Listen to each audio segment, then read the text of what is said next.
Dorothy was very true to helping her students in any way and made sure they had equal treatment, submitted requests to the school board for the same equipment, books, and everything the white kids would get. Even though that had gotten her in trouble, and she still managed to get what she needed for her students. Dorothy understood that some of the kids in her class do not have much support at home, so she even had a bathtub in her classroom for who didn't have one at home. She would help them take showers and make sure they understood all their work that was given to them to the fullest. Dorothy Venable was born and raised as the daughter of a coal miner in West Virginia. She was the seventh child of her parents, and she had taught her father, the smartest man she ever known, how to read. She attended segregated schools in Anahuac and Gary, West Virginia, and received full scholarships upon graduating from high school with honors from Gary District High. Dorothy Venable impacted the whole Board of Education because she showed up at the meeting for white second grade teachers and got all the materials she needed for her black students, and it benefited them greatly. She wanted to ensure by the end of the school year all the students would learn to read and enjoy reading as well and succeed. Dorothy Venable is still alive today and is still such a powerful and eager woman who makes sure she gets done what she wants to get done without fail. My name is Dorothy Z. Berry Venable.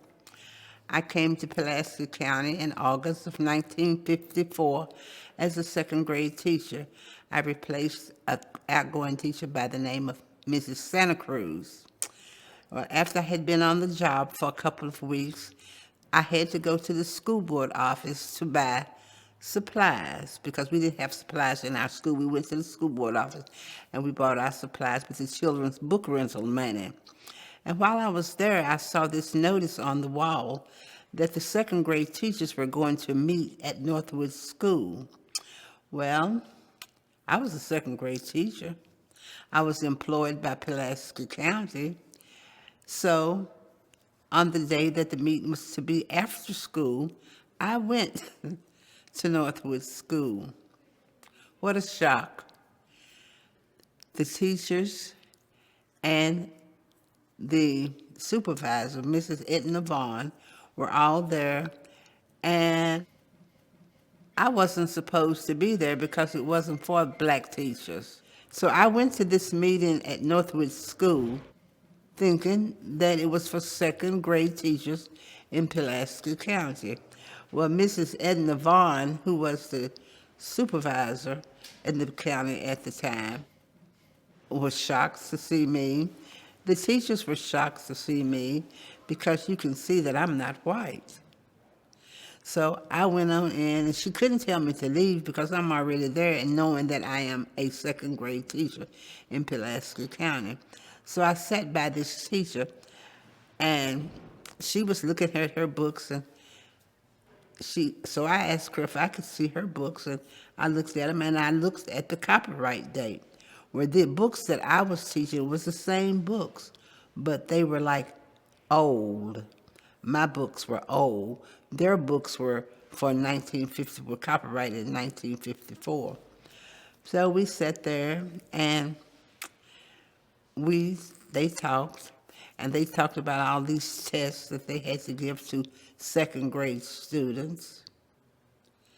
I hadn't been given any of that information. So as a result of that meeting, I went back to my school. But before I went back, I told the supervisor that I wanted the same books for my children that I was teaching that they had for the white children. And I wanted that test, I can't remember the name, it's Otis something test, for my children.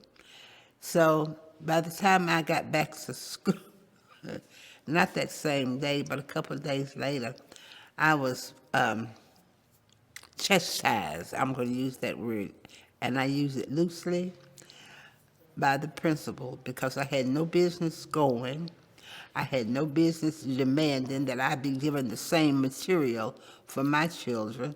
I had no business asking for any of that stuff. Well, I came from a family that had a very strong father who said, if you don't stand up for what you believe, you'll fall for anything. So I still demanded that. But a couple of days later, I was satisfied. The school board sent me new books, new tests, and that was the end of the story. But I wasn't very popular for a couple of months, for a couple of weeks at my school. All of us are black teachers, all of us are black children.